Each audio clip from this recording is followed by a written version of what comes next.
നമസ്കാരം. AMMA എന്ന സംഘടന ജീവിതത്തിൽ അല്ലെന്നുണ്ടെങ്കിൽ ഇതിൻ്റെ ചരിത്രത്തിൽ ഇന്ന് വരെ ഉണ്ടാകാത്ത ഒരു നാണക്കേടിലൂടെ കടന്നു പോകുന്ന സ്ഥിതിവിശേഷമാണ് ഇപ്പോൾ ഉള്ളത്.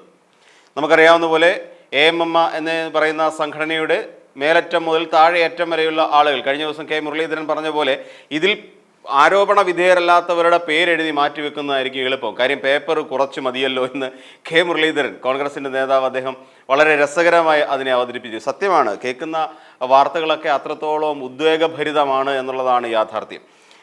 നമ്മുടെ നടന്മാരിൽ ഒട്ടുമിക്ക ആളുകളും ഇത്തരത്തിൽ കുറ്റാരോപിതരായി മാറിക്കൊണ്ടിരിക്കുമ്പോൾ വിഗ്രഹങ്ങൾ പലതും വീണുടയുന്നു എന്ന് കഴിഞ്ഞ ദിവസം ഞാൻ സൂചിപ്പിക്കുകയുണ്ടായി.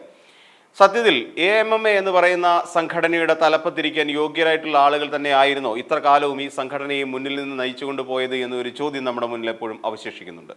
ഇതിന് മറുപടിയായി ഉഷ എന്ന് പറയുന്ന നടി പറഞ്ഞു വയ്ക്കുന്നു. ഉഷയെ നമുക്കറിയാം, മമ്മൂട്ടിക്കെതിരെ ഒരു ആരോപണം ഉന്നയിച്ച ഒരു നടി കൂടിയാണ് ഉഷ. അവർ ഇസ്ലാം മതത്തിൽപ്പെട്ട ഒരാളാണ്. ആ സമയത്ത് അവരൊരു ഹിന്ദുവിനെ വിവാഹം കഴിക്കുകയും ആ ഹിന്ദുവിനെ വിവാഹം കഴിച്ചതിന് ശേഷം മമ്മൂട്ടി നേരിട്ടോ അല്ലാതെയോ ഉഷയ്ക്ക് കിട്ടുന്ന എല്ലാ അവസരങ്ങളെയും തള്ളിക്കളഞ്ഞുകൊണ്ട് അവരെ സിനിമയിൽ നിന്ന് ഔട്ടാക്കാൻ ശ്രമിച്ചു എന്നുമൊക്കെ അവരൊരു അഭിമുഖത്തിലൂടെ പറയുകയുണ്ടായിരുന്നു. അത് പല സോഷ്യൽ മീഡിയ വഴി അത് ഒരുപാട് വ്യാപകമായി അത് പ്രചരിക്കുകയും ചെയ്തിരുന്നു. ഈ സാഹചര്യത്തിൽ ഉഷ കുറച്ച് പേരുടെ പേരുകൾ സജസ്റ്റ് ചെയ്യുന്നുണ്ട്. പ്രധാനമായും കുഞ്ചാക്കോ ബോബൻ, പൃഥ്വിരാജ്, ടൊവിനോ തോമസ്, ആസിഫ് അലി തുടങ്ങിയ യുവതാരങ്ങളുടെ പേരുകളാണ് സത്യത്തിൽ ഈ ഉഷ സജസ്റ്റ് ചെയ്യുന്നത്. സത്യത്തിൽ നമ്മൾ നോക്കുമ്പോൾ അതുതന്നെയാണ് ശരി എന്ന് നമുക്കറിയാം. അതുതന്നെ ആയിരിക്കണം ശരി. കാര്യം ഓരോ കാലഘട്ടത്തിനനുസരിച്ചും ഓരോ സംഘടനയുടെ തലപ്പത്തും ഒരു തലമുറ മാറ്റം അനിവാര്യമാണ്. രാഷ്ട്രീയത്തിലുണ്ടായതുപോലെ തന്നെ ഇനി വരാൻ പോകുന്ന ഇത്തരത്തിലുള്ള സിനിമാ സംഘടനകളുടെ തലപ്പത്തും ഇത്തരത്തിലൊരു പുതുമുഖങ്ങളുടെ കടന്നുവരവ്, അതുമല്ലെങ്കിൽ ഒരു തലമുറ മാറ്റം അനിവാര്യമാണ്. കാര്യം കുറേ കാലമായി അവർ ആചരിച്ചു വരുന്ന ചില സിദ്ധാന്തങ്ങളിൽ അവർ അടിയുറച്ച് വിശ്വസിക്കുകയാണ് ഈ പഴയ തലമുറയിൽപ്പെട്ടവർ. ഉദാഹരണം പറഞ്ഞാൽ മോഹൻലാൽ ആണെങ്കിലും മമ്മൂട്ടി ആണെങ്കിലും സിദ്ദിഖ് ആണെങ്കിലും ഇവരൊക്കെ പഴയ തലമുറയിൽപ്പെട്ട ആളുകളാണ്. അപ്പോൾ അവർക്ക് അവരുടേതായ ചില സിദ്ധാന്തങ്ങൾ അവർ കൊണ്ടു നടക്കുകയും ചെയ്യുന്നുണ്ട്. എന്നിരുന്നാൽ പോലും മോഹൻലാൽ കഴിഞ്ഞ ദിവസം കാണിച്ചത് ഒരു കൂട്ടരാജി എന്ന് പറയുമ്പോൾ ഫലത്തിൽ കഴിഞ്ഞ ദിവസം തന്നെ ഞാൻ സൂചിപ്പിച്ചിരുന്നു, ആ രാജിയിൽ നമുക്കത്ര വിശ്വസിക്കാൻ കഴിയില്ല എന്നുള്ളതാണ് വാസ്തവം. അതുകൊണ്ട് തന്നെ അതിനെ മാറ്റി നിർത്തിക്കൊണ്ട് തന്നെ പറയട്ടെ, ഈ പറയുന്ന AMMA എന്ന് പറയുന്ന സംഘടനയിൽ അത്യാവശ്യമായി തലമുറ മാറ്റം വേണ്ടതുണ്ട്. കാര്യങ്ങളെ കൃത്യമായി ഗ്രഹിക്കാനും കാര്യങ്ങളെ വസ്തുനിഷ്ഠമായി പഠിക്കാനും അതിനെക്കുറിച്ച് കൃത്യമായി അവതരണം നടത്താനും ശേഷിയുള്ളവർ തന്നെ ആയിരിക്കണം ഇനിയും AMMA എന്ന് പറയുന്ന സംഘടനയിൽ പ്രവർത്തിക്കേണ്ടത്. അവർ തന്നെയാകണം പുരോഗമനപരമായി നമ്മുടെ സിനിമാ വ്യവസായത്തെ, കാരണം മലയാള സിനിമാ വ്യവസായം എന്ന് പറയുന്നത് ലോകമെമ്പാടുമുള്ള മലയാളികൾക്ക് കാണുന്നതിനപ്പുറം ലോകമെമ്പാടും പ്രശസ്തി ആർജിച്ച ഒന്നാണ്. കാര്യം ഏറ്റവും കൂടുതൽ കലാമൂല്യമുള്ള ചിത്രങ്ങൾ ഒരു പക്ഷേ പുറത്തു വരുന്നത് വ്യവസായങ്ങളിൽ നിന്ന് മലയാള ഫിലിം ഇൻഡസ്ട്രി തന്നെയാണ്. ഒരു വലിയ കലാമൂല്യമുള്ള ചിത്രങ്ങൾ വരുന്നു. അടൂർ ഗോപാലകൃഷ്ണനെ പോലുള്ള വലിയ വലിയ സംവിധായകർ നമുക്കുണ്ട്. ജോൺ അബ്രഹാമിനെ പോലെയുള്ള സംവിധായകർ നമുക്കുണ്ട്. അതുപോലെ നിരവധി കാലഘട്ടങ്ങളിലൂടെ കടന്നു വന്ന് നിരവധി സങ്കേതങ്ങളിലൂടെ വികസിച്ച് വന്ന ഒന്നുകൂടിയാണ് നമ്മുടെ ഈ മലയാള ഫിലിം ഇൻഡസ്ട്രി. അതുകൊണ്ട് തന്നെ നമ്മുടെ മലയാള ഫിലിം ഇൻഡസ്ട്രി നിലനിന്ന് പോരേണ്ടത് ഒരു മലയാളി എന്നുള്ള നിലയിൽ നമുക്കെല്ലാവർക്കും അനിവാര്യതയാണ്, ആവശ്യമാണ്. നമ്മൾ പണം കൊടുത്തിട്ട് തന്നെയാണ് ഇവരെല്ലാവരും വലിയ താരങ്ങളായി എന്നുള്ള ഒരു യാഥാർത്ഥ്യം അവിടെ നിൽക്കുമ്പോൾ പോലും നമുക്ക് ഇത്തരത്തിലുള്ള ചിത്രങ്ങൾ, മികച്ച സിനിമകൾ നമ്മുടെ ഇൻഡസ്ട്രിക്ക് ആവശ്യമാണ്. നമ്മുടെ മലയാളത്തിൻ്റെ സാംസ്കാരിക തനിമയ്ക്ക് അത് ആവശ്യവുമാണ്. അതുകൊണ്ട് തന്നെ കുഞ്ചാക്കോ ബോബനോ അല്ലെങ്കിൽ പൃഥ്വിരാജോ ടൊവിനോ തോമസോ ആസിഫ് അലിയോ ഇവരൊക്കെ തന്നെ AMMA തലപ്പത്തേക്ക് വരണം എന്നുള്ളതാണ് പൊതുവിൽ ഉയരുന്ന ഒരു അഭിപ്രായം. ഇതിൽ കഴിഞ്ഞ ദിവസം നമുക്കറിയാം ധർമ്മജൻ ബോൾഗാട്ടി എന്ന് പറയുന്ന നടൻ, അദ്ദേഹത്തിനെതിരെ ഒരുപാട് വിമർശനങ്ങൾ വന്നിട്ടുണ്ട്. വിമർശനം മാത്രമല്ല, നമുക്കറിയാം ധർമ്മജൻ ബോൾഗാട്ടി ദിലീപിനെ ഏറ്റവും കൂടുതൽ, അതായത് ഒരു നടിയെ ആക്രമിച്ച കേസുമായി ബന്ധപ്പെട്ട് ദിലീപിന് അതിലെ വേട്ടക്കാരന് ഒപ്പം നിലകൊള്ളുകയും വേട്ടക്കാരന് വേണ്ടി ജയിലിൻ്റെ മുന്നിൽ നിന്ന് വാവിട്ട് നിലവിളിക്കുകയും ചെയ്ത ഒരു താരമാണ് ധർമ്മജൻ ബോൾഗാട്ടി. ഒരു പക്ഷേ അദ്ദേഹത്തിന് ആ നന്ദി പ്രകടനത്തിൻ്റെ ആവശ്യങ്ങൾ പലതും ഉണ്ടാകാം.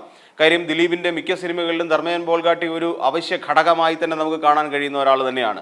അഭിനയത്തിലുള്ള വലിയൊരു സിദ്ധി കൊണ്ടോ ഒന്നും അല്ല അദ്ദേഹം മലയാള സിനിമയിൽ ഇത്ര കാലം പിടിച്ചു നിന്നത് നമുക്കെല്ലാവർക്കും അറിയാം. കാര്യം അദ്ദേഹം ഒരു കൊമേഡിയനായിട്ട് തന്നെയാണ് നിലനിന്ന് പോകുന്നത്. സീരിയസ് ആയിട്ടുള്ള വേഷങ്ങളൊന്നും തന്നെ അദ്ദേഹം കൈകാര്യം ചെയ്തിട്ടില്ല. നമുക്ക് നമ്മുടെ പഴയകാല നടന്മാരെ നോക്കിയാൽ കോമഡിയും ഈ പറയുന്ന പോലെ സ്വഭാവ വേഷങ്ങളുമൊക്കെ ചെയ്തുകൊണ്ട് പോയ നടന്മാർ നിരവധിയായി നമുക്കുണ്ട്. നമുക്കറിയാം, ഇപ്പോൾ പപ്പുവിനെ പോലുള്ള നടന്മാർ ഈ അവസരത്തിൽ നമുക്ക് ഓർമ്മിക്കേണ്ടതുണ്ട്. കാര്യം അവരൊക്കെ ചെയ്തിട്ടുള്ള വേഷങ്ങൾ വളരെ മനോഹരമായ വേഷങ്ങളായിരുന്നു. കോമഡിയിൽ നിന്ന് ട്രാക്ക് മാറി അവർ വളരെ സീരിയസ് ആയിട്ടുള്ള ഗൗരവതരമായ വേഷങ്ങളിലേക്ക് അവർ ചുവടുമാറ്റം നടത്തുകയുമൊക്കെ ചെയ്ത് നമ്മൾ നേരിട്ട് കണ്ടവരാണ്. അപ്പോൾ അത്തരത്തിലുള്ള നിരവധി താരങ്ങൾ ഉള്ള ഒരു ഇൻഡസ്ട്രി കൂടിയാണ് മലയാളം എന്ന് ഓർമ്മിപ്പിക്കുന്നു. അപ്പം ഇദ്ദേഹം പറയുന്നത് കുഞ്ചാക്കോ ബോബനെ ആ ഒരു സ്ഥാനത്തിലേക്ക് AMMയുടെ തലവനായി തലപ്പത്തേക്ക് കുഞ്ചാക്കോ ബോബൻ വന്നാൽ നന്നായിരിക്കും എന്നാണ് ഇദ്ദേഹം ഈ ധർമ്മജൻ ബോൾഗാട്ടി എന്ന് പറയുന്ന നടൻ പറയുന്നത്.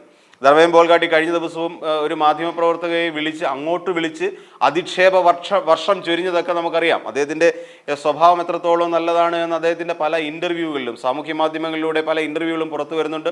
അപ്പോൾ ആ ഇൻ്റർവ്യൂവിലൊക്കെ അദ്ദേഹത്തിൻ്റെ സംസാര രീതിയും അദ്ദേഹത്തിൻ്റെ ഇരിപ്പുമൊക്കെ കാണുമ്പോൾ അദ്ദേഹം എത്രത്തോളം സിനിമയെ സ്നേഹിക്കുന്നുണ്ട് എന്നുള്ളതും എത്രത്തോളം സിനിമ അഭിനയത്തെ ഇഷ്ടപ്പെടുന്നുണ്ട് എന്നുള്ളതും നമുക്ക് മനസ്സിലാക്കാൻ കഴിയാവുന്നേ ഉള്ളൂ. വളരെ സിമ്പിളാണത്.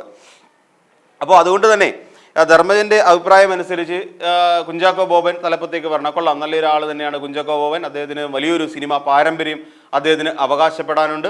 അപ്പോൾ അതുമാത്രമല്ല, മലയാള സിനിമയിൽ അദ്ദേഹം ഇത്രയൊക്കെ 97-ലോ 93-ലോ മറ്റോ ആണ് അദ്ദേഹം മലയാള ഇൻഡസ്ട്രിയിലേക്ക് വരുന്നത്. അതിനുശേഷം ഇന്ന് വരെ യാതൊരു തരത്തിലും യാതൊരു ദുഷ്പേരും കേൾപ്പിക്കാതെ ഇന്നും മലയാള സിനിമയിൽ വളരെ ശക്തമായ സാന്നിധ്യമായി നിറഞ്ഞു നിൽക്കുന്ന ഒരു നടൻ തന്നെയാണ് കുഞ്ചാക്കോ ബോബൻ എന്ന് നമുക്കെല്ലാവർക്കും അറിയാം. അദ്ദേഹത്തിന് വഴിതെറ്റിപ്പോകാനുള്ള നിരവധി അവസരങ്ങൾ ഉണ്ടായിരുന്നു. കാര്യം ആ തരത്തിലുള്ള വേഷങ്ങളാണ് അദ്ദേഹം ചെയ്തത്. തന്നെയുമല്ല, മലയാള സിനിമയിൽ അറിയപ്പെടുന്ന സുന്ദരന്മാരിൽ ഒരാൾ തന്നെയാണ് കുഞ്ചാക്കോ ബോബൻ എന്ന് നമുക്ക് നിസ്സംശയം പറയാൻ കഴിയും എന്നുള്ളതാണ് മറ്റൊരു കാര്യം. അതോടൊപ്പം തന്നെ അദ്ദേഹം ഈ ധർമ്മജൻ ബോൾഗാട്ടി ചില കാര്യങ്ങൾ കൂടി പറഞ്ഞു വെക്കുന്നുണ്ട്. ഈ അമ്മ എന്ന് പറയാൻ പാടില്ലല്ലോ, AMMയുമായി ബന്ധപ്പെട്ട അല്ലെങ്കിൽ AMMയുമായി ബന്ധപ്പെട്ട ഈ സംഘടനയിൽ ഒരു ചെറിയ പിരിവുകൾ നടക്കുന്നുണ്ട് സാമ്പത്തിക കാര്യങ്ങൾക്ക് വേണ്ടിയിട്ട്. കഴിഞ്ഞ ദിവസം മോഹൻലാലിൻ്റെ രാജിക്കത്തിൽ സൂചിപ്പിച്ചിരിക്കുന്ന പോലെ അവർക്ക് കൈനീട്ടം കൊടുക്കുക, അവർക്ക് ഈ പറയുന്ന അശരണരായ അല്ലെങ്കിൽ സിനിമാ ഫീൽഡിൽ നിന്ന് മാറി നിൽക്കുന്ന താരങ്ങൾക്ക്, പ്രായമുള്ള താരങ്ങൾക്ക് ഒരു ചികിത്സാ ചെലവുകൾ സംഘടിപ്പിക്കുക, ഇതൊക്കെ AMMA എന്ന് പറയുന്ന സംഘടന ചെയ്തുകൊണ്ടിരിക്കുന്നത്. അപ്പോൾ പക്ഷേ ഇത്തരത്തിലുള്ള ഫണ്ട് റേസിംഗ് നടക്കുന്ന ഒരു സാഹചര്യത്തിൽ മമ്മൂട്ടിയെ പോലെയും മോഹൻലാലിനെ പോലെയുമുള്ള സീനിയർ ആയിട്ടുള്ള താരങ്ങൾ ആവശ്യമുണ്ട് എന്നുള്ള നിലയിലാണ് ധർമ്മജൻ ബോൾഗാട്ടി ഇതിനെ അവതരിപ്പിച്ചിരിക്കുന്നത്. അതായത് പറഞ്ഞു വരുന്നത് തലപ്പത്ത് ഇവരൊക്കെ തന്നെ വേണം. അപ്പോൾ അതായത് സിനിമ AMMA എന്ന് പറയുന്ന സംഘടനയെ നിയന്ത്രിക്കാനുള്ള പൂർണ്ണമായ അവകാശം ഈ പറയുന്ന മമ്മൂട്ടി, മോഹൻലാൽ തുടങ്ങിയ സീനിയർ ആയിട്ടുള്ള മുതിർന്ന താരങ്ങൾക്കും തലപ്പത്ത് വെറുതെ സ്റ്റാമ്പ് പേപ്പറോ അല്ലെങ്കിൽ വെറുതെ ഒരു റബ്ബർ സ്റ്റാമ്പ് പോലെ ഇരിക്കാൻ ഒരാളും എന്നുള്ള നിലയ്ക്കാണ് ധർമ്മജൻ ബോൾഗാട്ടി അത് പറഞ്ഞു വയ്ക്കുന്നത്. കാര്യം ഇങ്ങനെ ഫണ്ട് പിരിവ് നടത്തണം, അവരില്ലാതെ ഈ ഒരു തരത്തിലുള്ള ഫണ്ട് പിരിവുകളൊന്നും AMMA എന്ന് പറയുന്ന സംഘടനയ്ക്ക് സാധിക്കില്ല. അതുകൊണ്ട് ഇവർ കൂടെ നിന്നേ പറ്റൂ എന്നുള്ള കാര്യത്തിലാണ് അദ്ദേഹം പറയുന്നത്. AMMA എന്ന് പറയുന്ന സംഘടനയിൽ നിന്ന് ദിലീപിനെ പുറത്താക്കിയ സമയം തന്നെ പുള്ളിക്കൊരു മോഹം ഉണ്ടായിരുന്നു പോലും ഈ സംഘടനയിൽ നിന്ന് മാറി നിന്നുകൊണ്ട് സിനിമയിൽ അഭിനയിക്കണമെന്ന് അദ്ദേഹത്തിൻ്റെ മോഹം ഉണ്ടായിരുന്നു പോലും എന്നൊക്കെയാണ് അദ്ദേഹം പറയുന്നത്. അതുകൊണ്ട് ചിലപ്പോൾ ഈ സംഘടനയെ തുടരുകയോ അതുമല്ലെങ്കിൽ ആ സംഘടന വിട്ടു പോവുകയോ ചെയ്യും എന്നുള്ളതാണ് അദ്ദേഹത്തിൻ്റെ വാക്കുകളിലൂടെ ധ്വനിപ്പിക്കപ്പെടുന്നത്. എന്നിരുന്നാൽ പോലും ഇദ്ദേഹം പറയുന്നെങ്കിൽ പോലും ഈ വാക്കുകളിലൊട്ടും വ്യക്തതയില്ല എന്ന് നമുക്കറിയാം. സംഘടനയുടെ തലപ്പത്ത് കുഞ്ചാക്കോ ബോബൻ വരണം, ശരി, അധ്യക്ഷനാവണം, പക്ഷേ ഇതിൻ്റെ കൺട്രോൾ മുഴുവൻ ഈ പറയുന്ന മുതിർന്ന താരങ്ങൾക്കുമായിരിക്കണം. ഇല്ലെങ്കിൽ AMMA എന്ന് പറയുന്ന സംഘടന നടത്തി വരുന്ന പല ചാരിറ്റി പ്രവർത്തനങ്ങൾക്കും തുക കണ്ടെത്താൻ കഴിയാതെ വരും എന്നാണ് അദ്ദേഹത്തിൻ്റെ പുതിയൊരു നിഗമനം. പക്ഷേ എന്നാൽ ഈ തുക കണ്ടെത്തുക മാത്രമല്ല ശരിക്കും പറഞ്ഞ AMMA എന്ന് പറയുന്ന സംഘടനയുടെ ഉദ്ദേശ ലക്ഷ്യങ്ങൾ എന്നുള്ള കാര്യം ഒരു അക്ഷരാർത്ഥത്തിൽ നിങ്ങളെല്ലാവരും മനസ്സിലാക്കേണ്ടതുണ്ട്.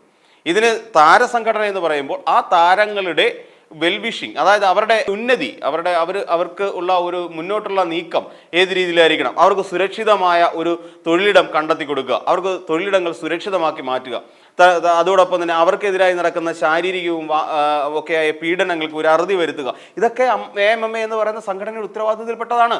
കാര്യം ഇവരൊക്കെ ഈ ഒരു സംഘടനയിൽ വിശ്വസിക്കുന്ന ആളുകളാണ്. അതോടൊപ്പം മമ്മൂട്ടി, മോഹൻലാൽ എന്ന് പറയുന്ന രണ്ട് ധ്രുവങ്ങളെ കഴിഞ്ഞ ദിവസം ഞാൻ പറഞ്ഞ പോലെ ഈ രണ്ട് പേരെയും വളരെയധികം ആൾക്കാർ വിശ്വസിക്കുന്നുണ്ട്. സാറാ ജോസഫ് പറഞ്ഞ പോലെ നിങ്ങൾ ചെയ്യുമ്പോൾ ജനങ്ങളെയാണ് നിങ്ങൾക്ക് പീഡിപ്പിക്കുന്നത് എന്നുള്ളതാണ് യാഥാർത്ഥ്യം.